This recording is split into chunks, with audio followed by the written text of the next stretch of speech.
Pocas veces en la historia del entretenimiento latinoamericano han coincidido tanto talento, carisma y legado como en el universo creado por Roberto Gómez Bolaños. Su genio creativo no solo dio vida a personajes entrañables como el Chavo, el Chapulín Colorado o el Doctor Chapatín, sino que también impulsó a grandes actores que dejaron una huella imborrable en generaciones enteras.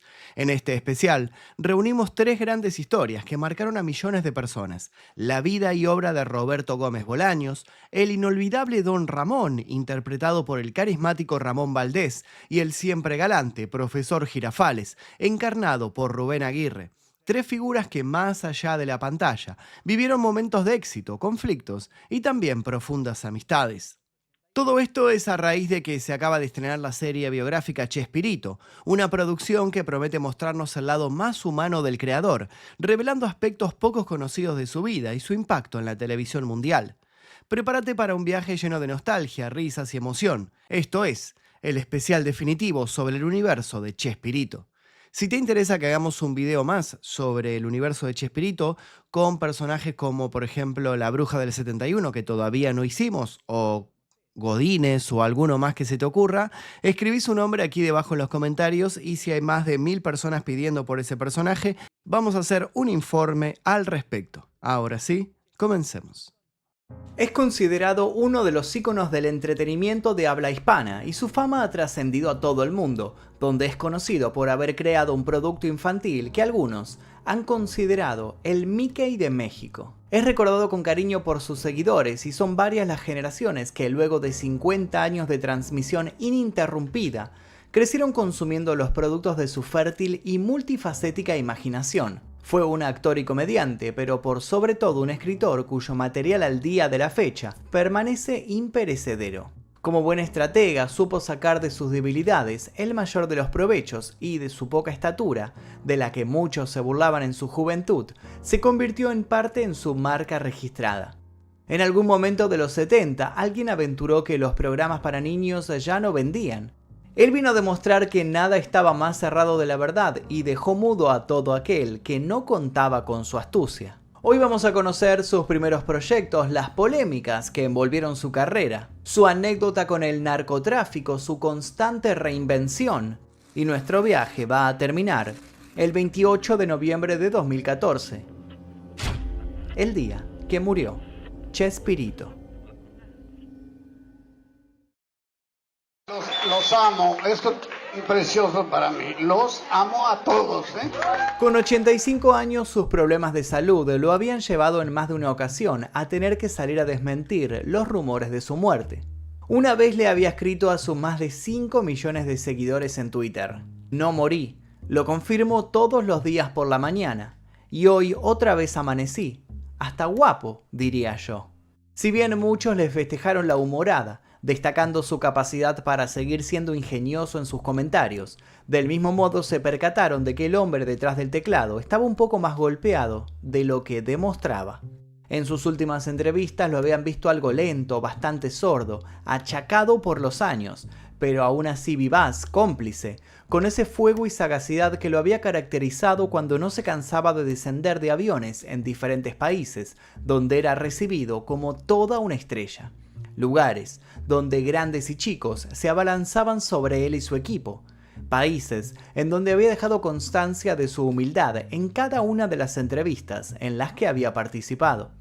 Pasó sus últimos días descansando en su mansión que se encontraba en Isla Dorada, en Cancún. Las diabetes y un Parkinson en pleno nacimiento le prohibieron, cuando las cosas empeoraron, salir a pasear por el muelle, una de sus actividades favoritas. Y eso obviando otro de sus problemas, un efisema pulmonar causado por uno de sus mayores enemigos, uno que sus famosas antenitas de vinil no supieron advertir: el cigarro.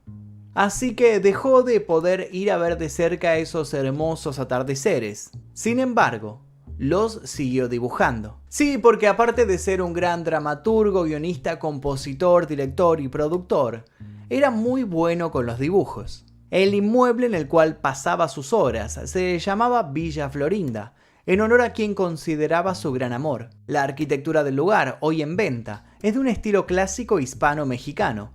Cuenta con 7 recámaras y 7 baños completos en los 1060 metros cuadrados de construcción. Un lugar sin dudas bastante más amplio que ese barril en el cual se escondía en sus días dorados como actor. Sin embargo, el hombre usaba poco de tantas habitaciones. Siempre estaba pensativo, inquieto en sus reflexiones, perdido quizás en proyectos que ya no concretaría. Su imaginación era imparable. Como ya dijimos, se mantenía en contacto con sus fans gracias a las redes sociales. Fans que quedaron totalmente incrédulos cuando Florinda Mesa escribió el 28 de noviembre de 2014: esta vez no es un rumor, un invento o una broma. Se ha muerto mi esposo, Roberto Gómez Bolaños. Ese viernes a las 2:30 de la tarde, el artista mexicano dejaba de respirar a causa de una insuficiencia respiratoria, ligada a una falla en su corazón. El hombre, paradójicamente, dejaría eternizado un corazón en el corazón de todos los televidentes, más precisamente un corazón amarillo con las letras C y H en el medio. Chespirito estaba muerto, sí, pero en ese preciso momento, todos sus personajes demostraban que no necesitaban a su creador para seguir vivos. En ese momento sus personajes se volvieron tan reales como él, y él se convirtió en un personaje más. Todo personaje posee una historia, y todas las historias comienzan más o menos en la niñez. Antes de ser difícil, la niñez de Chespirito casi no fue. Y es que su madre, estando embarazada de él, tomó un medicamento que supuestamente iba a curarle la gripe y terminó poniendo en riesgo al pequeño y a su propia vida. Su médico, luego de la delicada situación, le recomendó un aborto, pero ella se negó. Así, el día 21 de febrero de 1929, dio a luz a un niño al que bautizó Roberto Gómez Bolaños. Su padre era un talentoso ilustrador aficionado a la pintura, el teatro y la música, un hombre que de seguro habría estado orgulloso de lo que Roberto llegaría a ser, si tan solo hubiera tenido la chance de verlo crecer. El hombre falleció luego de lidiar con un derrame cerebral cuando el pequeño contaba con apenas 6 años. Aparte del golpe emocional que eso significó, la familia entró en una fuertísima crisis económica. Por ese motivo, Roberto se acercó a un circo que se encontraba frente a su casa para colaborar en las funciones y recaudar dinero. Allí tuvo su primer encuentro con un oficio que lo volvería millonario en un futuro no tan lejano. Pero no nos adelantemos. La cuestión es que la desgracia seguía al pequeño Roberto y a los 10 años debió abandonar la escuela y a sus amigos durante todo un año por causa de un tratamiento antirrábico de urgencia producto de la mordida de un perro. El perro no volvió arrepentido, pero él aprovechó todo ese tiempo para leer y leer, terminando de forjar sin querer su destino. Ya de grande popularizaría la frase: la venganza nunca es buena, mata el alma y la envenena. Si dicha frase hubiera aplicado a su infancia, podemos decir que la pasó envenenándose, sin escrúpulos. Y es que cuando se reincorporó al colegio, descubrió algo terrible. Todos sus compañeros habían dado un estirón, cosa que a él no le había sucedido. Rápido empezaron a burlarse de su estatura. ¿Y cómo reaccionó? Bueno, digamos que no del mejor modo. Empezó a golpear a todos los que se mostraban insolentes y a puño limpio logró contrarrestar los centímetros que le faltaban.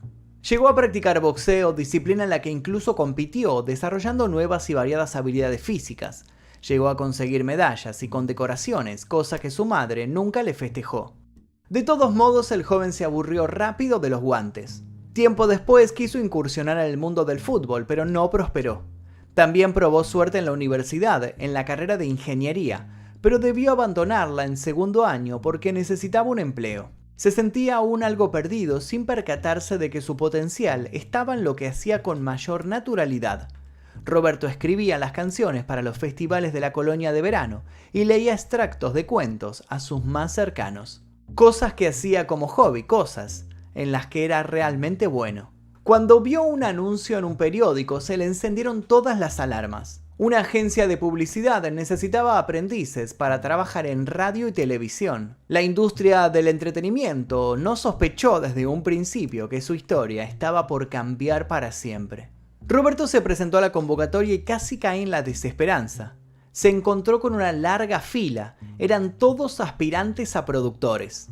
Consideró que no tenía tanta experiencia como los demás y estuvo a punto de irse, pero entonces se percató de un pequeño pero significativo detalle que cambiaría su vida y la de millones de personas. A un costado había otra fila de aspirantes, una fila mucho más corta.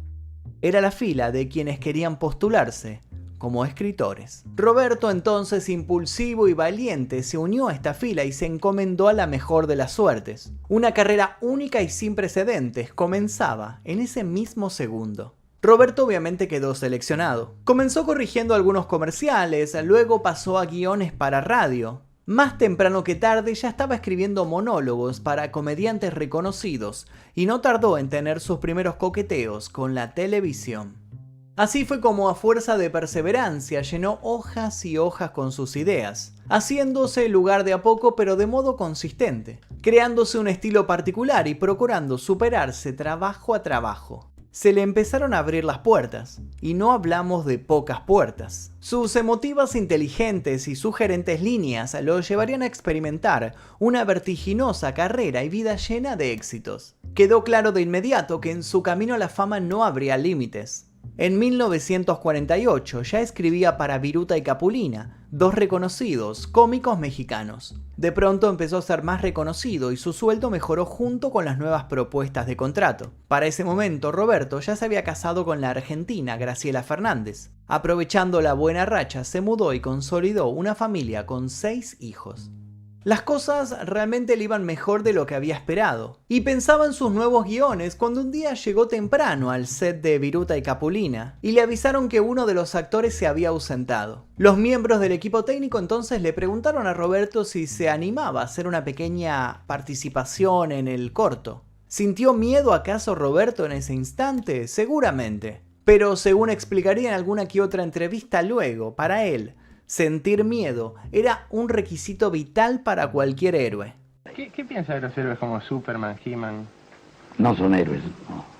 Héroe el Chapulín Colorado, y esto es serio. Sí, sí. El heroísmo no consiste en carecer de miedo, sino en superarlo. Aquellos no tienen miedo. Batman, Superman son todopoderosos, no pueden tener miedo. Claro. El Chapulín Colorado se muere de miedo, es torpe, débil, tonto, etcétera. Y consciente de esas deficiencias se enfrenta al problema, ese es un héroe. Y pierde. Otra característica de los héroes pierden muchas veces. Después sus ideas triunfan. Pero mientras tanto el héroe, ¿cuántos fusilados conocemos? Él sintió algo de pudor, claro, pero se sobrepuso. Cerró los ojos, suspiró y dio el gran salto. Cuando le dieron la orden de acción, todo el mundo quedó maravillado.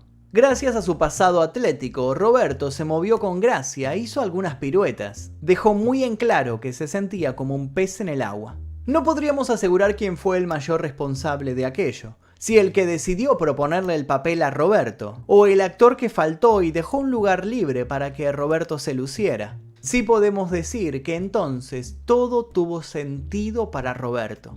Terminó de cerrarse un gran plan en su cabeza y se dedicó a cumplirlo con todos los movimientos fríamente calculados.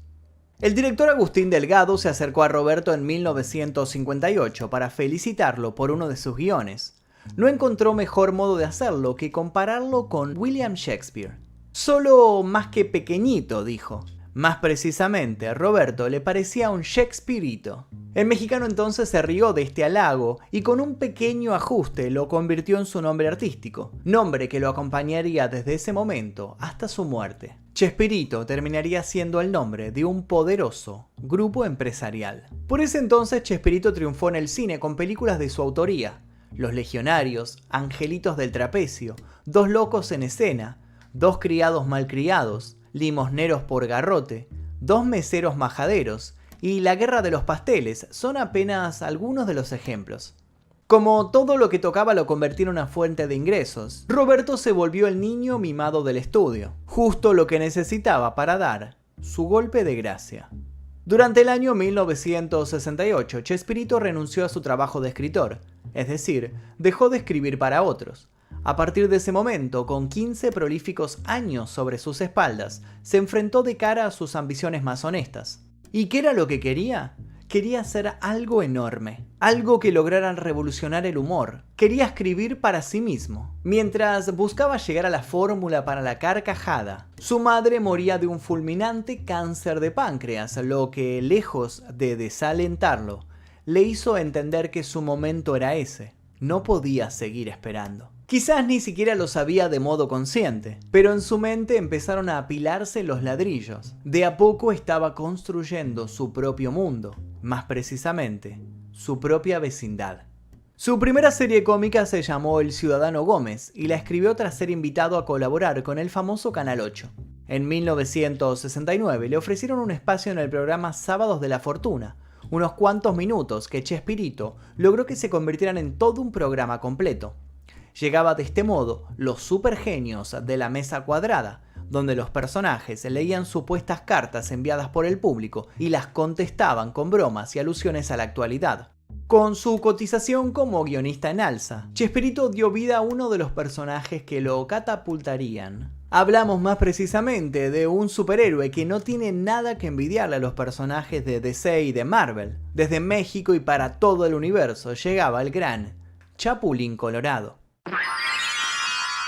Y eso fue solo el principio, porque tiempo después, bajo presión, presentó el acto de un niño pobre que tenía un problema con un vendedor de globos en el parque. Era el año 1971. El vendedor de globos estaba interpretado por Ramón Valdés. El niño estaba interpretado por él.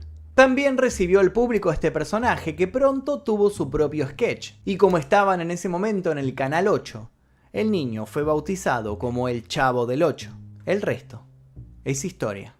El elenco del Chavo del 8 se completaba con María Antonieta de las Nieves, Rubén Aguirre, Ramón Valdés, Carlos Villagrán, Edgar Vivar, Angelina Fernández y Florinda Mesa. Actores que, gracias a esos papeles, lograrían fama y popularidad en muchísimos países. El programa tuvo un impacto enorme en México y América Latina. En 1972, El Chavo era el programa más exitoso del Canal 8.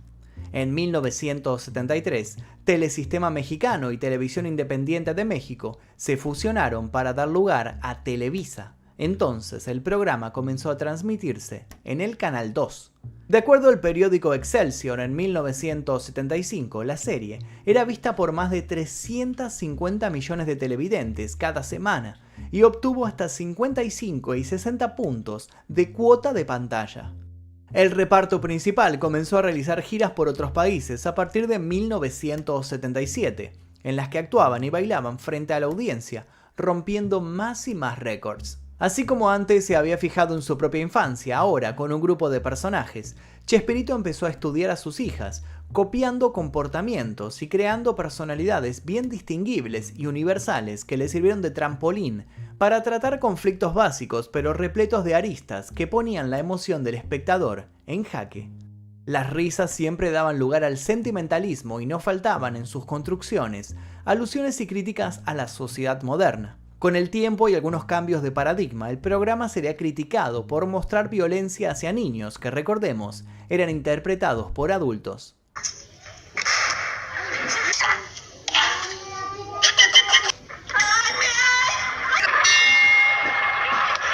Sin embargo, en ese momento no paraba de recibir halago tras halago. ¿Y qué podía salir mal? Obviamente nada. Bueno, en realidad, ya conocen el dicho, pueblo chico, infierno grande. Y dado cómo fueron sucediendo las cosas, podemos asegurar que este dicho también puede ser aplicado a vecindades.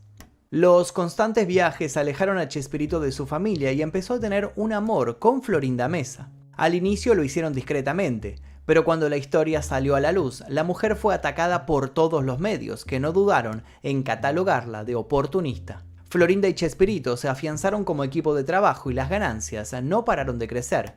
Televisa quiso aprovechar tal popularidad para lanzar una película sobre el Chavo del 8, pero Chespirito redobló la apuesta y les propuso hacer algo diferente. Así nació El Chanfle, donde los mismos actores de la aclamada serie encarnaron una trama relacionada con otra de las pasiones de Chespirito, el fútbol. El éxito fue instantáneo y le pidieron hacer una segunda parte, cosa que aceptó orgulloso. Mientras tanto, la bonita vecindad se llenaba más y más de oscuros rumores, recelos y antipatías. Peleas de la ficción se concretaban en la realidad y actores que parecían llevarse de maravillas en pantalla se ignoraban día a día. En 1978, Villagrán dejó el elenco del programa para comenzar su propio espectáculo con el personaje de Kiko, lo que llevaría a una odisea en la que terminaría demandando a Chespirito por considerar que Kiko en realidad le pertenecía a él. A pesar de los crudos roces con el creador de la serie, Villagrán grabó sus últimos capítulos con sus compañeros en 1978, con una aparente normalidad. Una vez que abandonó El Chavo del Ocho, Villagrán seguiría usando al personaje en giras y proyectos. En 1981, Valdés también se iba de modo definitivo, luego de haberse tomado unas pausas, y al año siguiente protagonizó la serie Federico con Villagrán. 6 años después, en 1988, trabajaría nuevamente con él en A que Kiko. En agosto de ese año moriría haciendo que los sueños de quienes querían volver a verlo interpretando al tempestuoso y perezoso Don Ramón quedaran destrozados. Cuando Chespirito no se presentó en su funeral, el resto del equipo se mostró molesto, y muchos alegaron que para esa época Florinda Mesa, a quien acusaban de no solo querer dinero, estaba siendo una mala influencia para el gran cómico.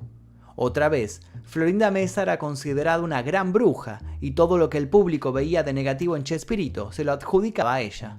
Nadie parecía tenerle paciencia. El último capítulo de media hora del Chavo del Ocho como serie se emitió el 7 de enero de 1980, mientras que el sketch final apareció más de una década después, el 12 de junio de 1992, como parte nuevamente de Chespirito, que se volvió a producir inmediatamente después del término del Chavo del Ocho. Chespirito confesó en 2008 que en algún momento concibió el final del programa con un capítulo donde el Chavo moría atropellado por un automóvil. Una de sus hijas le advirtió que esa idea impactaría de forma negativa en la audiencia infantil. Los personajes siguieron a la orden del día. Pero volvamos a 1992. ¿Qué pasó con Chespirito ahora que ya no estaba en El Chavo? ¿Quedó retirado al olvido? No, obviamente que no, ni mucho menos. Algo hastiado de la pantalla, Chespirito retomó la escritura, pero esta vez para teatro. Creó la obra 11 y 12. ¿Y saben qué? Siguió demostrando que su pluma aún tenía mucho para decir. 11 y 12 fue puesta en escena originalmente en México, pero se presentó con éxito en varios países de Sudamérica, como Perú y Colombia. Si bien fue una obra que arrancó con muy poco público, el boca en boca hizo lo suyo y cuando estaban a punto de cancelarla, las salas llenas no dejaron de sucederse. La obra llegó a ofrecer 6 representaciones semanales y se convertiría en la obra teatral de más permanencia en cartelera en México, marca que conserva hasta el día de la fecha. En Chile, el elenco ofreció 2 funciones en el Estadio Nacional para un público total de aproximadamente 160.000 espectadores. Pero además de éxito, hubo en la vida de Chespirito algunos rumores que lo ligaban al mundo del narcotráfico y que también hablaban de su acercamiento a la política. En su momento se armó un gran revuelo cuando quien era el hijo del capo del cártel de Cali en Colombia declaró que una vez Chespirito había actuado en una fiesta privada organizada para uno de los hijos de los que manejaban esta mafia. Chespirito respondió de inmediato diciendo que todo eso era una vil calumnia. Por supuesto, todos le creyeron. Sin embargo, en 1995 salió a la luz el extracto de un video, en el que aparece el mexicano junto con su elenco, actuando en la fiesta privada de un empresario que actualmente se encuentra detenido por narcotráfico. Dicho material fue revelado por el noticiero Krypton, emitido los fines de semana por la extinta Cadena 2 de Colombia. Chespirito obviamente se hizo el desentendido. ¿Se habían aprovechado de su nobleza? Luego, en 2000 y 2006, Chespirito fue nuevamente criticado al participar en anuncios televisivos, apoyando las campañas electorales del Partido Acción Nacional. Soy Chespirito, amo entrañablemente a México y quiero verlo unido. Hombres, mujeres, ancianos, jóvenes, ricos, pobres, todos valemos igual, pero unidos valemos más. Mi voto es para diputados y senadores del PAN. Piénsalo, vota en todo por el PAN. En abril de 2007 se unió al reclamo de grupos católicos y conservadores que pugnaban por mantener el aborto como un delito en el Distrito Federal, participando incluso en una propaganda contra la ley. Cuando estaba yo en el vientre de mi madre, ella sufrió un accidente que la puso al borde de la muerte. El médico le dijo, tendrás que abortar. Y ella respondió, abortar yo jamás. Es decir, defendió la vida, mi vida. Y gracias a ello estoy aquí. Pocas personas sabían que el afamado comediante llevaba la política en la sangre, pues era pariente del expresidente Gustavo Díaz Ordaz Bolaño. La madre de Gómez Bolaños era prima del expresidente, conocido también por ser quien estuvo al mando del día durante la matanza de estudiantes de Tlatelolco en Ciudad de México en 1968. Más allá de todo, su legado siguió siendo el arte, y se le hicieron múltiples homenajes, muchos de ellos en vida. El 29 de marzo de 2012 se le rindió tributo a Chespirito en el Auditorio Nacional. El mismo fue transmitido en más de 17 países de manera simultánea. 2 años después, el padre de uno de los programas más exitosos en la historia de la televisión latinoamericana se marchaba de modo definitivo.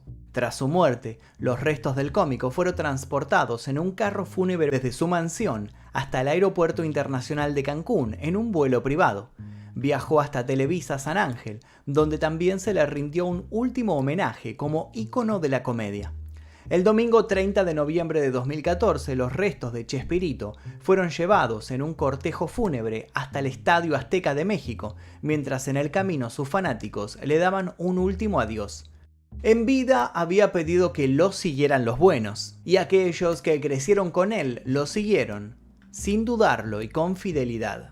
Los restos de Roberto Gómez Bolaños yacen hoy en el cementerio Panteón Francés de la Piedad, donde fue sepultado en una ceremonia privada el 1 de diciembre de 2014. Sus hijos y la viuda Florinda Mesa se encuentran en una batalla constante por su herencia. Y resulta que el Chavo, a pesar de haber nacido pobre, dejó una enorme fortuna tras él. En 1974 se galardonó al Chavo del Ocho con el Heraldo de México por parte del periódico del mismo nombre como el mejor programa cómico de la televisión mexicana. Los personajes de la imperecedera franquicia también han adoptado la forma de figuras coleccionables, títeres, muñecos de peluche y juegos de mesa. El Chavo del Ocho sigue renovándose y también ha llegado al mundo digital con su propia aplicación, en la que permite que los usuarios se vistan como él, jueguen con los personajes e incluso le hagan preguntas. También tiene videojuegos como el Chavo Kart para la consola Wii. En 2006 se estrenó una versión en caricatura de la serie. Google en 2016 lo distinguió con un botón de oro por ser el primer show de televisión mexicano en obtener 1 millón de suscriptores en YouTube. Chespirito solía dotar a sus personajes más icónicos con un nombre que empezara con la C y la H. Aparte de lo expuesto, participó en novelas, en bandas sonoras y hasta acusó que guiones de su autoría fueron plagiados en Hollywood. Sacó libros, dio conferencias y estuvo comprometido con sus creaciones hasta último momento. Por problemas económicos y legales entre Grupo Chespirito y Televisa, se ha detenido toda transmisión de sus programas en televisión abierta en México y más de 20 países. El 31 de julio de 2020 fue el último día de transmisión ininterrumpida de sus programas. Nos toca vivir un importante momento histórico. Después de mucho tiempo, por primera vez, ya no hay Chespirito en televisión. La gran pregunta es, entonces, ahora ¿quién podrá defender con su personaje, sino prácticamente toda su esencia? Muchos dicen que él no tenía que esforzarse mucho ni actuar demasiado cuando debía interpretar al personaje de Don Ramón porque así era él en su vida real. Por eso el día de hoy vamos a conocer todos sus grandes hitos, vamos a conocer en profundidad su carrera y nos vamos a detener el 9 de agosto de 1988, el día que murió Ramón Valdés. Ramón Antonio Esteban Gómez de Valdés y Castillo, conocido simplemente como Ramón Valdés, fue un actor y comediante mexicano. Nació el 2 de septiembre de 1923 en la Ciudad de México. Fue hijo de Rafael Gómez y Guadalupe Castillo. Entre sus hermanos, el humor y la actuación era un común denominador. Germán Valdés, Tintán, Manuel el Loco Valdés y Antonio el Ratón Valdés fueron un gran ejemplo de ello. Cuando Ramón Valdés tenía 2 años, se mudaron a la capital Juárez, en Chihuahua, donde sus hermanos mayores hicieron el camino artístico. Gracias a su hermano Tintán fue que Ramón pudo introducirse en el mundo de las películas. Por eso es un poco injusto que tal vez la mayoría de las personas simplemente lo conozcan por su papel dentro de La Vecindad del Chavo, porque este gran actor realizó y fue parte de un montón de films que quedaron en la memoria de todos los mexicanos. Ya se acabó la pieza. Ya lo saben, nosotros seremos los padrinos. Y a ver si no andas hablando mal del Tintán, tú, Sonso. Antes hablaba, pero ya no vuelvo a hablar, te lo aseguro. Te felicito, Cepillo. Gracias tú, Pistol. Yo ya le había echado el ojo, mano, pero me la volaste. Ni hablar. ¿He echado el ojo a quién? A Lupita, no te hagas, mira. ¿Cuál Lupita? Fue todo un ícono de lo que se conoce como la época de oro del cine mexicano. Entre 1949, año de su debut en la pantalla grande, y 1985, Monchito, como le decían de chico, trabajó en películas como Calabacitas Tiernas, Escuela de Vagabundos, Entrega Inmediata, El Cuerpazo del Delito y El Chanfle, film dirigido por Enrique Segoviano y escrito por el mismísimo Chespirito. Y hablando un poco del jefe, fue en 1970 cuando este guionista y comediante se fijó en Ramón Valdés y lo convocó para que fuera parte de un sketch llamado Los Supergenios de la Mesa Cuadrada. Su papel era el ingeniero Ramón Valdés. Ese debut en televisión sería una coronación a una carrera impecable. Un año después se creó el papel que le cambiaría la vida, Don Ramón. Y crear es simplemente una manera de decir, porque Chespirito, al momento de indicarle cómo debía interpretar al padre de la Chilindrina, simplemente le dijo: sé tú mismo. Esta parte de la historia de Ramón Valdés seguramente ustedes la conocen muy bien. Sus variedades de trabajos dentro de la vecindad, los problemas con la Chilindrina, los golpes del Chavo y una cantidad inmensa de situaciones que potenciaban al personaje. Entre ellas sus peleas con Kiko y por sobre todo con Doña Florinda. Su trabajo en televisión le había permitido por un tiempo olvidarse de las deudas y de todos los gastos, hasta que en 1979 sorpresivamente decidió presentar su renuncia. Villagrán y Valdés fueron grandes amigos, y así como en muchos capítulos finalmente se unían en un remate particular, en la vida real, cuando Carlos Villagrán decidió abandonar el show del Chavo para seguir con su carrera, Don Ramón lo siguió. A diferencia de otros actores, Ramón Valdés nunca tuvo problemas con Chespirito. Al igual que sucedía en la ficción, el problema era con Doña Florinda, la madre de Kiko. A esta altura, Florinda Mesa, que ya era la mujer de Gómez Bolaños, se encargaba de la dirección artística del ciclo, cosa que no cayó en gracia para gran parte del elenco.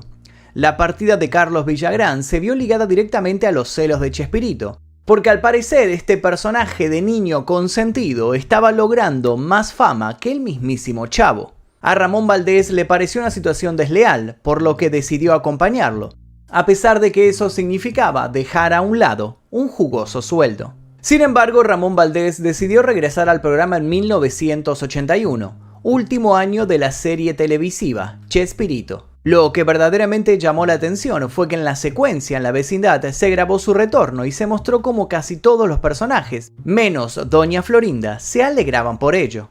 Aún se desconoce si la Chilindrina estaba enterada que ese día iba a aparecer su papá en la ficción, porque quedó petrificada y muy emocionada al verlo. Y si se detienen un minuto a ver este video en particular, van a notar que su reacción es totalmente legítima.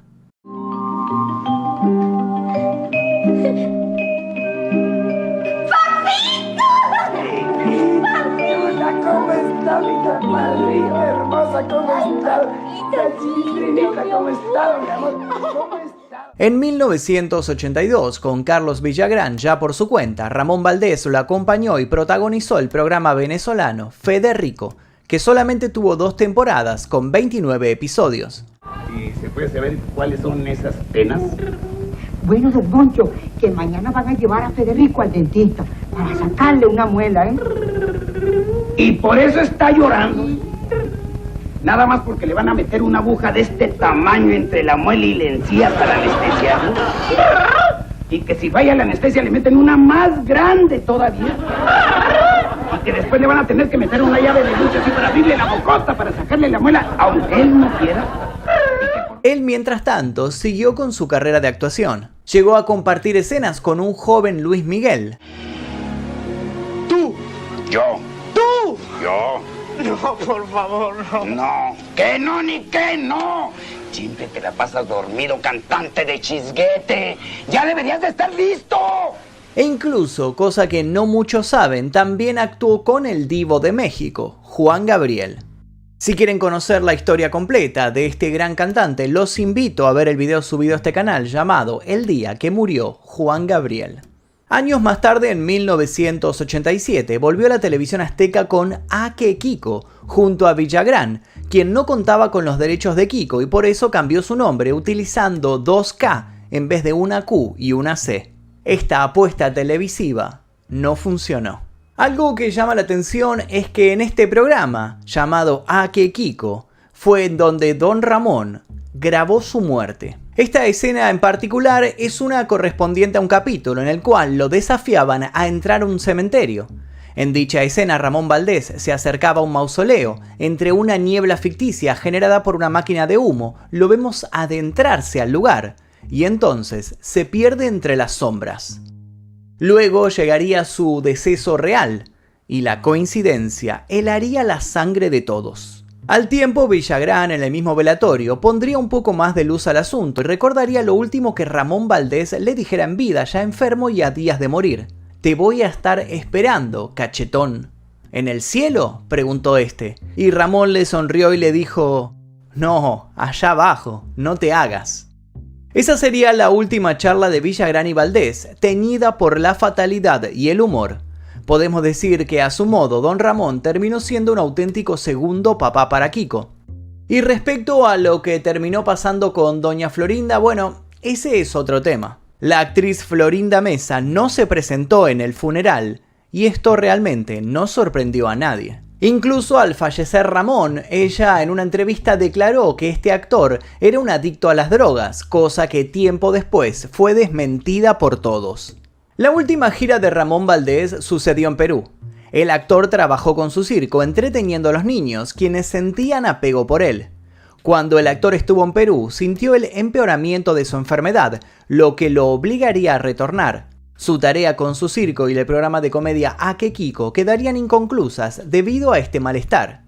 Todo esto ocurrió en 1987 y principios de 1988. Tiempo después, su familia compartió varios recuerdos con los fanáticos que todavía lo lloraban. Uno de sus nietos mostró en las redes sociales una foto que había sido tomada unos días antes de su muerte. En la imagen, Ramón aparece junto a algunos familiares. Si bien siempre fue un hombre flaco, ahí se lo veía demacrado, pero sonriente, con un pulgar tener arriba. Buen humor. A inicios de los años 80 se le había diagnosticado un cáncer de estómago producto de su fuerte adicción al tabaco. Fue operado al respecto y los médicos le habían dado un veredicto más que contundente. O dejaba de fumar, o las cosas se iban a poner mucho peor. Luego de su paso por el quirófano, la situación se complicó más. El tumor se terminó expandiendo, afectando su columna vertebral. El pronóstico fue cruel. Le quedaban 6 meses de vida. Él, sin embargo, no se daba por vencido, ni tampoco dejaba de fumar. Esos últimos 6 meses se convirtieron en 4 años. Y en estos 4 años siguió trabajando rigurosamente con el personaje que lo había llevado a la inmortalidad. Se comprobó que Ramón Valdés trabajó hasta su último momento. Pero poco a poco los dolores se hicieron insoportables. Así fue como abandonó su gira y volvió a México para morir donde había nacido. Un último recuerdo que dejó a su familia sucedió un poco antes de despedirse. Ramón había hecho una promesa. Él no era religioso, pero su fidelidad al catolicismo lo invitó a creer en la resurrección. Estaba convencido que una vez muerto iba a reencontrarse con sus hijos, y uno de ellos comentó: un día en la clínica se despertó y dijo: no nos hemos puesto de acuerdo en dónde nos vamos a ver. Estaba presente su tío Manuel, que le había llevado varias frutas. Ramón agarró un durazno, se lo acercó a la nariz y dijo: así va a oler el arbolito en el que nos vamos a ver. Y así fue como se marchó con el corazón lleno de esperanzas. Su cuerpo no resistió más y después de 2 semanas de quedar sedado para evitar el dolor, falleció finalmente el 9 de agosto de 1988, a los 64 años. El velatorio de Valdés se llevó a cabo en la funeraria Galloso de Sullivan y fue sepultado en el cementerio de los Mausoleos del Ángel, en Ciudad de México. La ceremonia fue sutil, aunque estuvo repleta de gente, no hubo pomposidades porque así lo quería Ramón. Los compañeros de la vecindad del Chavo que le dieron el pésame fueron Carlos Villagrán, Edgar Vivar, Rubén Aguirre, quien hacía del profesor Girafales, Horacio Gómez, Godínez, y Angelines Fernández, Doña Clotilde. María Antonieta de las Nieves, quien hacía de la Chilindrina, fue una de las más afectadas y lamentó mucho no haber estado con él en sus últimos momentos de vida, ya que se encontraba con su circo en Perú. En el velatorio de Ramón Valdés ocurrió algo realmente emotivo. Estaban presentes familiares y amigos personales, incluidos los miembros del reparto del Chavo. La actriz que interpretaba a la bruja del 71, Angelines Fernández, se quedó 2 horas lamentando su marcha junto al ataúd. Lloraba desconsoladamente diciendo mi Rorro, mi Rorro. Ellos habían mantenido una relación de amistad muy fuerte. Sin duda alguna se querían mucho y en su funeral se mostró esa angustia. Tras su partida, nada volvió a ser lo mismo. Chespirito, por su parte, no asistió tampoco al funeral, ya que en ese momento se encontraba fuera de México, como lo cuenta en una entrevista. Pero también existieron otros rumores al respecto. Chespirito se caracterizaba por ser riguroso con sus guiones, nadie podía salirse de las líneas. Sin embargo, a Don Ramón le permitía desde el principio improvisar. Y es así que muchas de las frases icónicas del personaje surgieron de modo espontáneo. Se dice que cuando Ramón Valdés se fue del programa, lo hizo porque no quería generar disputas para Chespirito. Él le había dado una gran oportunidad y por eso, a pesar de las diferencias, no quería traicionar su amistad. Ramón Valdés siempre habló muy bien de Roberto Gómez Bolaños y por su parte Chespirito nunca dejó de decir que en las extensas jornadas de rodaje de esa serie, solo Ramón lo hacía reír y lo ayudaba a sobrellevar el estrés. La gran pregunta es entonces ¿por qué no estuvo realmente presente Gómez Bolaños en el funeral de Ramón Valdés? La declaración oficial, por decirlo de alguna manera, tiene que ver con sus asistentes que afirmaron que estaba en una gira con compromisos impostergables. Otros dicen que Florinda Mesa hizo su parte para que el Chavo no pudiera dar un último adiós a aquel amigo. Tiempo después, un acongojado Chespirito dijo en reiteradas entrevistas que se arrepentía profundamente por no haber estado presente aquel día. Sin duda, hubo muchas cosas que quedaron pendientes, pero una que hasta el día de hoy se mantiene es su deuda con el señor Barriga. El señor Barriga era el dueño de las propiedades de la bonita vecindad y por sobre todo el encargado de cobrar las correspondientes rentas. Esos momentos muchas veces se volvían incómodos con un Don Ramón que siempre buscaba escaparse. Así como en la ficción Kiko lo peleaba y luego terminó como uno de sus mejores amigos, en la vida real también fueron muy unidos con Edgar Vivar. Ramón incluso le dedicó unas palabras antes de fallecer. Ya débil, lo miró fijamente y le dijo que aún no tenía para pagarle lo que le debía, arrancando en el otro unas carcajadas que luego se convirtieron en lágrimas. Y si tomamos en cuenta este dato tan particular, al cumplirse 30 años de la desaparición física de Ramón, una inmobiliaria de México se tomó la molestia de calcular cuál sería el monto que dejó impago Don Ramón.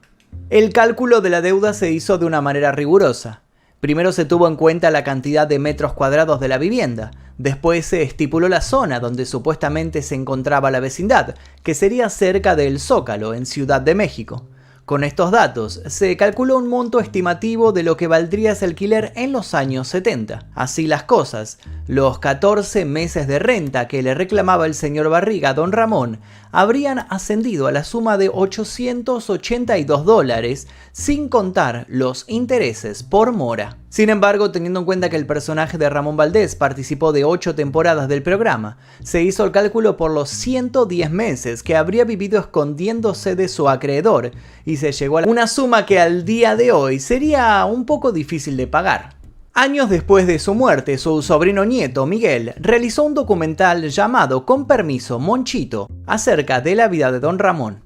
La idea principal era realizar un libro. Entre sus familiares querían escribir sobre la vida del actor desde diferentes puntos de vista y ese texto iba a tener un DVD con las entrevistas de los 3 compañeros más queridos por él, Edgar Vivar, María Antonieta de las Nieves y Carlos Villagrán. Como el material era considerado muy bueno, decidieron subirlo a YouTube. El sobrino declaró en una entrevista: haciendo este trabajo me enteré de muchas cosas que no tenía ni idea y que jamás imaginé. Miles. Yo me fui enterando poco a poco y el público también. Por ejemplo, no tenía idea de que fuera tan paternal y cariñoso. una faceta de mi abuelo que me hubiera gustado vivir y que gracias a lo que me cuentan, hoy puedo saber. Algo muy importante, nunca perdía su sentido del humor. Lamentablemente su vida fue marcada por el humo y los vicios, tanto adelante como detrás de las cámaras. Fue un actor que enamoró a su público por la simpleza y por la muestra de que todos tenían un par dentro de la pantalla. Dejó millones de sonrisas y buenos momentos que algunos podemos revivir gracias a los programas, pero también hubo otro Ramón Valdés, un Ramón Valdés padre, vecino, amigo, actor y cantante. ¿Por qué Rubén Aguirre dejó de ser torero para dedicarse a la actuación? Si fue tan exitoso y reconocido, ¿por qué terminó en la bancarrota? ¿Es verdad que fue él quien descubrió a Gómez Bolaños y lo llevó a Televisa? Bueno, de eso vamos a hablar en este informe, de eso y de otras tantas cosas. Rubén Aguirre no solo fue un actor, también demostró sus habilidades como novillero, cronista taurino, locutor de radio y televisión, reportero y escritor. Como si eso fuera poco, también dejó su huella en la pantalla grande participando en películas como El Chanfle. Pero si hay algo que lo caracterizó fue su personificación del profesor Girafales, papel que lo hizo mundialmente famoso. Fue uno de los personajes emblemáticos de la famosa vecindad del Chavo del Ocho. Este hombre alto, que casualmente tenía aires de superioridad entre los otros personajes, no solo se dedicó a ser un romántico, sino también un estricto profesional dentro del aula. Rubén Aguirre logró ganarse el cariño del público y su papel perduró a lo largo de los 7 años en la comedia mexicana. Sin embargo, todo lo que parecía encaminarse hacia una retirada junto a su familia cambió drásticamente cuando un accidente le arrebató la tranquilidad que había cosechado durante sus años de oro. A raíz de esto, su economía se vio afectada. En una sola maniobra pasó de estar sano y salvo a padecer por su estado de salud. El camino que parecía estar allanado y sin obstáculos se frenó de golpe el 17 de junio de 2016, el día que murió Rubén Aguirre. Hoy en día gran parte del material subido de Rubén Aguirre, de sus películas, de sus actuaciones en sketch y demás, se encuentra bloqueado en ciertos países por cuestiones de copyright, por cuestiones de los herederos que no permiten que se distribuya y demás, por lo cual nos complicó un poco ilustrar este tipo de video, pero pudimos hacerlo gracias a la ayuda de Surfshark, que es una VPN. Una VPN es una herramienta que te permite proteger tu conexión mientras navegas por internet, así como también cambiar tu lugar de origen para acceder a diferentes sitios restringidos en tu país. Como ya les dije, yo utilizo Surfshark, que me permite acceder a muchos beneficios, como por ejemplo tener disponibles este tipo de contenidos que muchas veces se encuentran bloqueados en mi país por cuestiones de copyright, y también poder acceder a descuentos, a proteger mi privacidad, a cuidar mis dispositivos y otros beneficios más que les voy a contar ahora. Con Surfshark pueden desbloquear las 15 bibliotecas mundiales de contenido de Netflix y no limitarse a usar solo la de su zona. Van a poder acceder además a BBC iPlayer, Hulu y otros servicios de streaming limitado. Surfshark también es una excelente herramienta para poder conseguir mejores ofertas en pasajes de avión, simplemente cambiando la ubicación virtual. Y por si fuera poco, cuentan con la versión Surfshark One, que contiene funciones muy útiles como antivirus, alerta y búsqueda que brindan aún más seguridad. Si quieren tomar mi consejo, les dejo una promo especial para las fiestas. Utilizando mi código promocional, que es el día que, van a poder acceder a una promoción de hasta 6 meses extra gratis. Además de eso, recuerden que pueden probarlo por un mes y si no les convence o no les gusta, pueden pedir el reintegro de su dinero y les van a devolver absolutamente todo. Tienen el link aquí debajo en la descripción. Cuando les piden el código ponen el día que y van a contar con todos estos beneficios. Así que no sé qué están esperando, bájenlo, úsenlo y después me cuentan qué tal les pareció. Durante el año 2007, Rubén Aguirre y su esposa Consuelo Reyes viajaban en su vehículo particular en dirección a Los Mochis, Sinaloa. El actor conocía muy bien el recorrido, ya que solía usar esa autopista continuamente por cuestiones laborales. En un momento del viaje se encontró con uno de los tantos peajes del camino. Sin pensarlo demasiado, dejó de acelerar y decidió colocarse por detrás de un autobús de Unidos de Sinaloa. El problema fue que cuando apretó el pedal del freno, este no funcionó. Trató de accionarlo varias veces, en vano. En un último segundo intentó esquivar el autobús y terminó dando de lleno contra el muro de contención del peaje. Los gritos de Consuelo Reyes se escucharon entre el intenso impacto. Eran gritos desgarradores y no era para menos. Luego del infortunio llegaron las autoridades y la pareja fue atendida de urgencia. En una cirugía comprometida, a él le terminaron colocando 4 tornillos en la columna y una placa.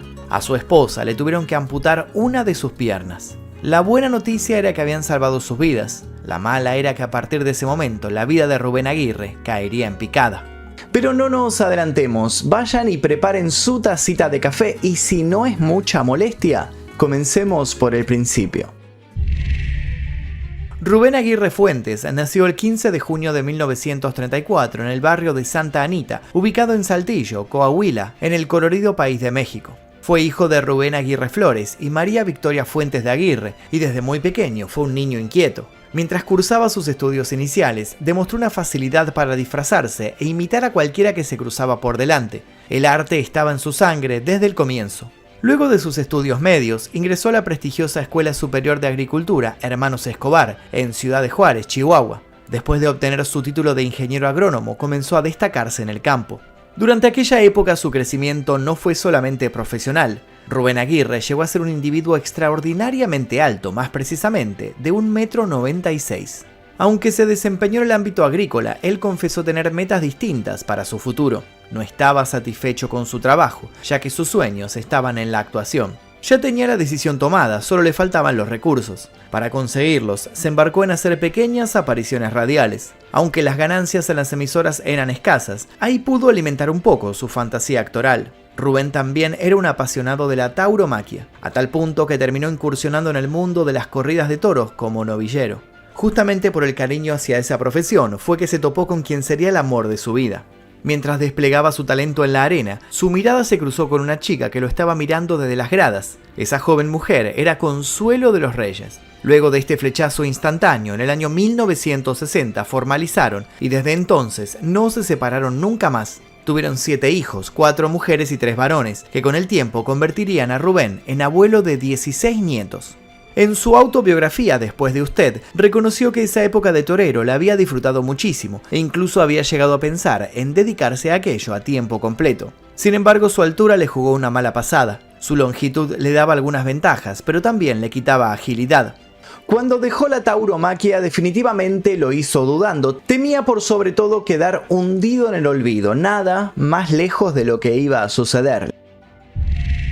El deseo actoral de Rubén se hizo palpable cuando comenzó a trabajar en Televisa. Allí se desempeñó como un alto ejecutivo que se encargaba de descubrir nuevos talentos. ¿Y saben a quién encontró en su búsqueda? A nada más y a nada menos que a Roberto Gómez Bolaños. Sí, exactamente, Rubén Aguirre fue el que persuadió a las autoridades del canal para darle una oportunidad a este nuevo humorista.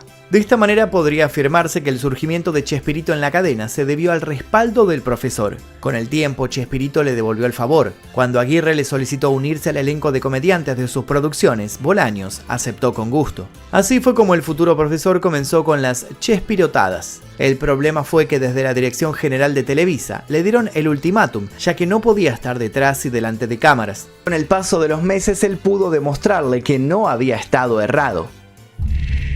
Luego de su inicio en Chespirotadas, surgió otro segmento llamado Los Supergenios de la Mesa Cuadrada, una parodia de los programas de Mesa Redonda. Este sketch formaba parte del programa Sábado de la Fortuna, que se transmitió a finales de los años 60 en México. El recordado actor interpretaba a un intelectual que se molestaba con facilidad en medio de las discusiones que ocurrían en la mesa cuadrada y que tendía al absurdo. Lo curioso fue que gracias a la repercusión de este segmento de 5 minutos, el sketch se terminó convirtiendo en serie independiente dentro del canal. La primera aparición del profesor Girafales en El Chavo del Ocho fue en el capítulo Don Ramón Pintor, durante la temporada de 1973. ¿Lo recuerdan? ¿Saben qué pasa en ese episodio? Hasta ese momento el personaje del profesor solo había sido mencionado al pasar en la serie, pero con su aparición demostró que había llegado para quedarse. ¿Recuerdan la frase ta, ta, ta? Bueno, el actor confesó que la frase era expresada por uno de sus profesores en la escuela, pero que éste la hacía de una forma más pausada y entonada. Así fue como, rebuscando los recuerdos de pequeño, decidió adoptarla, pero diciéndola con mayor fuerza y energía.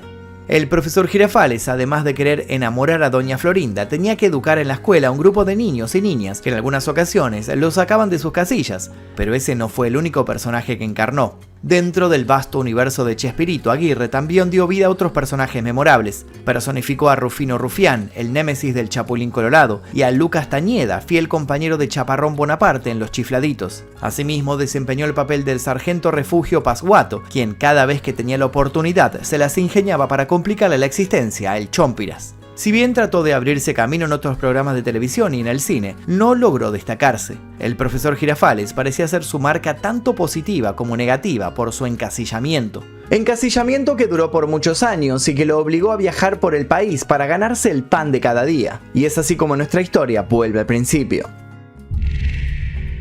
El domingo 31 de diciembre de 2007, cerca del mediodía, Rubén Aguirre y su esposa se aproximaban a la caseta de peaje en Mazatlán, Sinaloa, a bordo de una camioneta. Según las declaraciones del propio comediante, el vehículo se quedó sin frenos y para no pegar de lleno contra un autobús, colisionó contra un pilar de hormigón del peaje. Este impacto dejó una huella imborrable en la vida de Aguirre y de su esposa. Aunque las primeras versiones aseguraban que todo había estado bien, la realidad era otra. Su esposa había perdido una pierna y él sufrió de lesiones severas.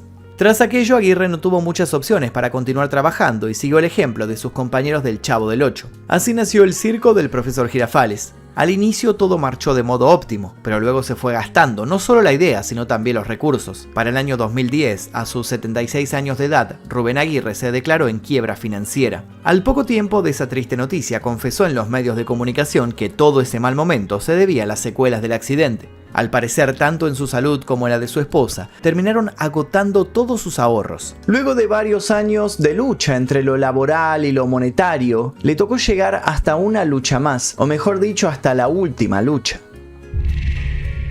El 14 de mayo de 2016, Rubén Aguirre fue hospitalizado debido a un cuadro de neumonía. Aunque la situación estaba bajo control, se consideró riesgoso para su salud y quedó internado por más de 10 días. La posterior decisión de enviarlo a casa se tomó para evitar que quedara expuesto en el hospital, donde el riesgo de contagio de un virus intrahospitalario podía agravar su condición. Así fue como el 25 de mayo recibió el alta. Aguirre estaba muy enfermo y en las últimas semanas se comentó que no podía moverse debido a la diabetes. A pesar de su frágil estado de salud, Aguirre logró reunir a todos sus familiares para celebrar su cumpleaños número 82, el 15 de junio de 2016. Más allá de sus problemas, logró festejar en paz, junto a sus seres queridos. Consciente de que sus días estaban contados, aprovechó al máximo este encuentro para rodearse de las personas que más amaba. 2 días después, a la madrugada del 17 de junio, su cuadro de neumonía empeoró y puso fin a la vida de Rubén Aguirre, quien no pudo resistir más y falleció en su hogar de Puerto Vallarta, Jalisco. Debido a su partida, su hija realizó un comunicado.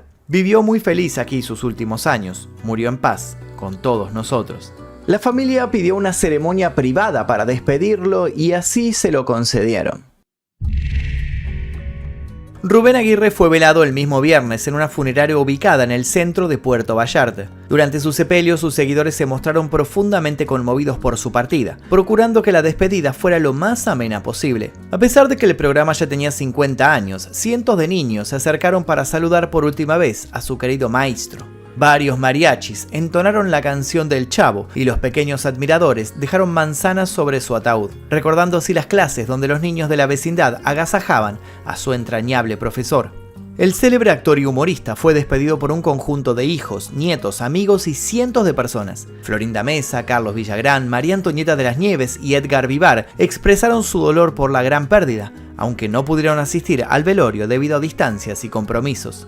Uno de los primeros en reaccionar a la noticia fue Edgar Vivar, quien encarnaba al señor Barriga y a su hijo Ñoño. Mi profesor favorito descansa en paz. Hoy mi gran amigo Rubén Aguirre parte de este plano. Te extrañaré mucho.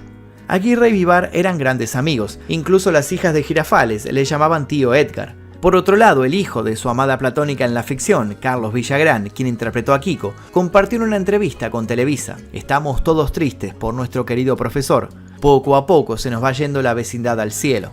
Rememoró los días de grabación como momentos de fiesta y de diversión. Al día siguiente se celebró una misa en memoria del actor en el Templo de la Aurora y posteriormente sus restos fueron cremados. La actriz Florinda Mesa no estuvo presente en el último adiós, algo que no llamó la atención ya que también había estado ausente en la despedida de Don Ramón. Al parecer todas las tazas de café no bastaron para enamorarla. Sin embargo, ellos habían creado una pareja que se convertiría en algo más que icónica. Si bien Girafales nunca llegó a formalizar con Doña Florinda, su historia de amor sí trascendió y se volvió emblemática. La explicación del fenómeno llegó de la mano de Rubén Aguirre antes de su fallecimiento. Si alguna vez nos hubiéramos besado, ya no hubiera existido esa continuidad de amor, de cursilería, se hubiese roto todo eso. cursilería que tenía el color y el aroma de las rosas. Aguirre siempre llevaba un ramo para intentar conquistar a la mamá de Kiko y al parecer debe haber gastado una considerable suma de dinero. ¿Pero saben cuánto fue en total? Bueno, hubo fanáticos que sacaron la cuenta y llegaron hasta cierto número. Para calcular la cifra tuvieron en cuenta todos los episodios del Chavo del Ocho, que tuvo un total de 290 capítulos. Se estima que el enamorado visitó la casa de Doña Florinda unas 100 veces como mínimo. Teniendo en cuenta esto, el profesor Girafales habría gastado unos 9.900 pesos mexicanos, alrededor de $500, en su intento de conquistar a Doña Florinda. Mucho, poco, la verdad es que el amor no se puede cuantificar, pero sí lo que uno deja para los más queridos.